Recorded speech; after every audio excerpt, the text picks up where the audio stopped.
New economic policy या economic reforms के अंतर्गत जो भी पॉलिसीज़, जो भी रिफॉर्म्स अपनाए गए, उनको हम ब्रॉडली 3 भागों में बाँट लेते हैं।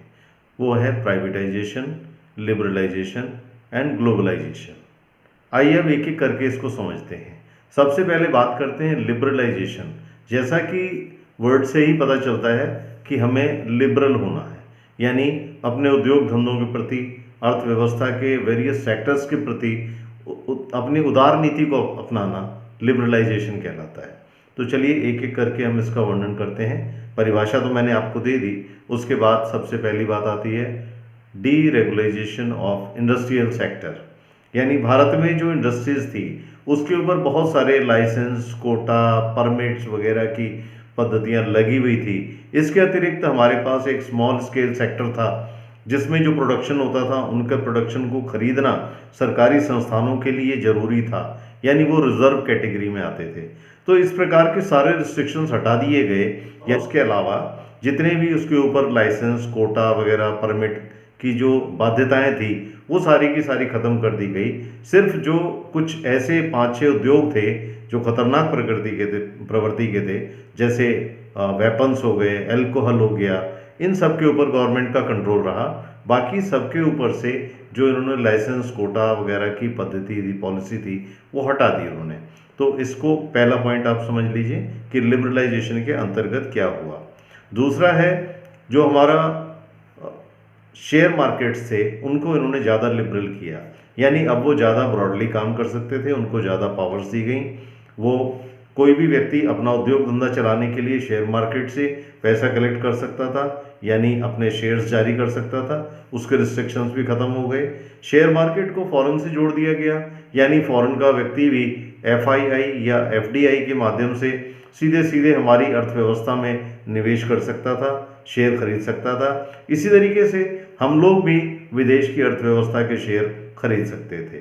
फाइनेंशियल सेक्टर रिफॉर्म्स के अंतर्गत नए बैंक और फाइनेंशियल इंस्टीट्यूट्स खोलने की भी आज़ादी लोगों को मिल गई, और अब आप देखते हैं कि बहुत से प्राइवेट बैंक्स हमारे पास मार्केट में अवेलेबल हैं जिनकी फंक्शनिंग बहुत अच्छी है। उसके बाद नेक्स्ट आता है टैक्स रिफॉर्म्स।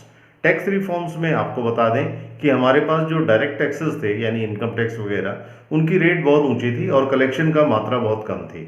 इसी तरीके से प्रोडक्शन टैक्स जो है वो भी अलग अलग नाम से थे, अलग अलग जगह पे अलग अलग उसके रेट्स थे। तो इन सब का रिफॉर्म्स किया गया और रेट्स को कम किया गया। जो हमारे इनकम टैक्स इत्यादि के रेट थे वो कम किया गया, अधिक से अधिक लोगों को इसके दायरे में लाया गया और टैक्स कलेक्शन बढ़ाए गए। इसी तरीके से टैक्स रिफॉर्म्स इनडायरेक्ट टैक्सेस में भी हुआ, और बहुत से इनडायरेक्ट टैक्सेस को हटाकर पहले वैल्यू एडेड टैक्स लगाया जाता था, अब उसी का नाम GST उन्होंने कर दिया है, और जो उसको ज़्यादा रेशनलाइज कर दिया गया है। इस तरीके से टैक्स कंट्रोलिंग से या रिफॉर्म से हमारे पास जो टैक्सेस का अमाउंट है जो हम प्राप्त कर रहे हैं वो भी बढ़ रहा है, और उसकी एफिशिएंसी भी ज़्यादा से ज़्यादा हो रही है। नेक्स्ट आता है foreign exchange reforms. Foreign exchange reforms के अंतर्गत जो हमारा घाटा बढ़ रहा था उसका उन्होंने करेंसी को डिवैल्यू करके उसको कम करने की ट्राई की, यानी हमने अपने करेंसी की वैल्यू कम कर दी, जिसकी वजह से क्या हुआ कि हमारे जो इंपोर्ट्स थे वो बिल कम हो गए और एक्सपोर्ट के बढ़ गए, यानी जो हमारा व्यापार, विदेश व्यापार का घाटा था उसको कम करने की कोशिश की गई। और उसके बाद धीरे धीरे अपने रुपए को कन्वर्टेबल बना दिया गया, जो 1993 में पूर्ण रूप से कन्वर्टेबल हो गया, यानी उस रुपए को हमने ओपन मार्केट के हवाले कर दिया, यानी सरकार का कोई नियंत्रण नहीं रहा, यानी मांग और सप्लाई, डिमांड एंड सप्लाई के हिसाब से ही उस रुपए की या अन्य करेंसीज की वैल्यू का डिटर्मिनेशन होने लग गया। नेक्स्ट है trade and investment policy reforms. इसके अंतर्गत जो भी ट्रेड्स फॉरेन से होते थे उसके लिए बहुत सारे नियम कानून बना दिए गए, यानी जो पहले क्वांटिटेटिव रिस्ट्रिक्शंस लगे थे, यानी मात्रात्मक जो कंट्रोल लगे हुए थे कि आप इतनी ही मात्रा को इंपोर्ट कर सकते हैं या एक्सपोर्ट कर सकते हैं, वो सारे के सारे हटा दिए गए, और टैरिफ की मात्रा को भी बहुत कम कर दिया गया। टैरिफ का मतलब होता है तट कर, हिंदी में कहते हैं इसको, और जो विदेशी व्यापार आने और जाने पर जो कर लगता है उसको हम टैरिफ करते हैं, उसको ज़्यादा से ज़्यादा रैशनलाइज किया गया, जिससे कि हमारे जो इकोनॉमिक सिस्टम है, यानी जो हमारी इकॉनमी है, वो कॉम्पिटिटिव हो जाए वर्ल्ड के साथ और हम उसका अधिक से अधिक फ़ायदा उठा सकें। गुड्स एंड सर्विसेज को इंपोर्ट करने के लिए जो इंपोर्ट लाइसेंसिंग थी वो भी हटा दी गई।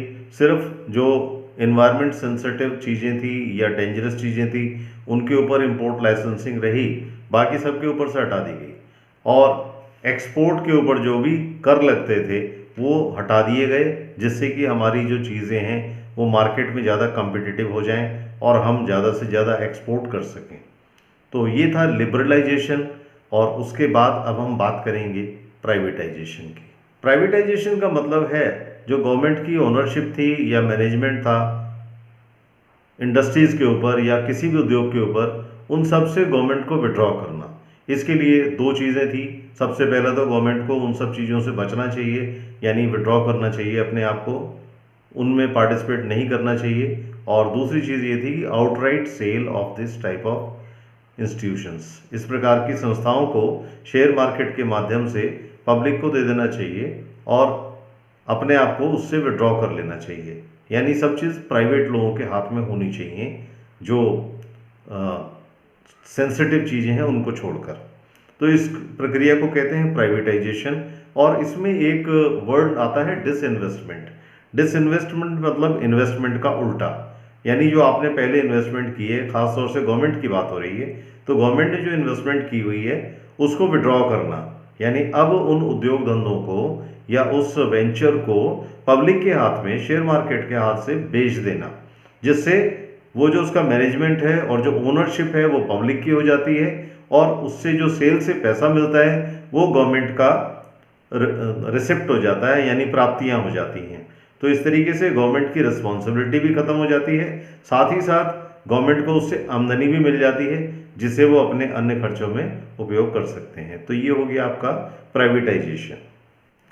आइए बात करते हैं ग्लोबलाइजेशन की। ग्लोबलाइजेशन यानी वैश्वीकरण, अपनी अर्थव्यवस्था का वैश्वीकरण करना, मतलब कि अपनी अर्थव्यवस्था को विश्व के अन्य देशों के साथ जोड़ देना।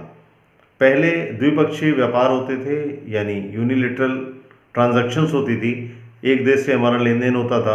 लेकिन अब WTO के माध्यम से जो हमारे लेन देन है वो मल्टीलेटरल हो गए हैं, यानी आप तमाम तरह के देशों से, तमाम देशों से सामान मंगाते हैं और बहुत से देशों को सामान बेचते हैं।